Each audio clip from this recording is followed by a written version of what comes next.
আস্তাগফিরুল্লাহাল্লাযী লা ইলাহা ইল্লা হুয়াল হাইয়ুল কাইয়্যুম ওয়া আতুবু ইলাইহি।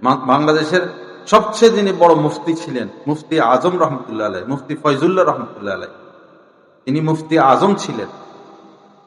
হজ করতে যাবেন, এখন হজ করতে গেলে তো পাসপোর্ট করা লাগবে, ছবি তোলা লাগবে। উনি বললেন যদি ছবি তুলতে হয় তাহলে আমি হজ করব না। দেখেন অবস্থা।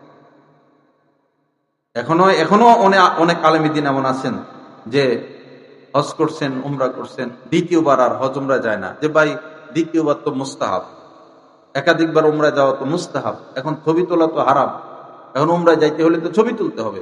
বস ভাই মুস্তাহাব বাদ দাও, আমি ছবি তুলব না। এখনো এমন আলেমী দিন আছে। আপনাদের কিশোরগঞ্জের মাওলানা বশির সাহেব, ওনার লিখিত ফতুয়া আছে, মুস্তাহাব হজ উমরার জন্য ছবি তোলা জায়েজ হবে না, হারাম হবে, গুনাহ কবিরা হবে।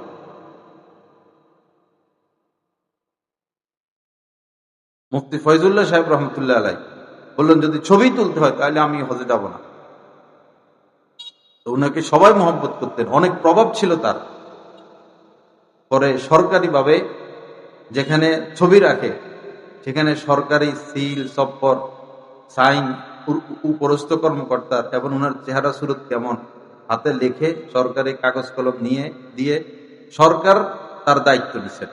পরে সরকারিভাবে তিনি হজ করছেন, কিন্তু তার ছবি তুলতে হয়নি।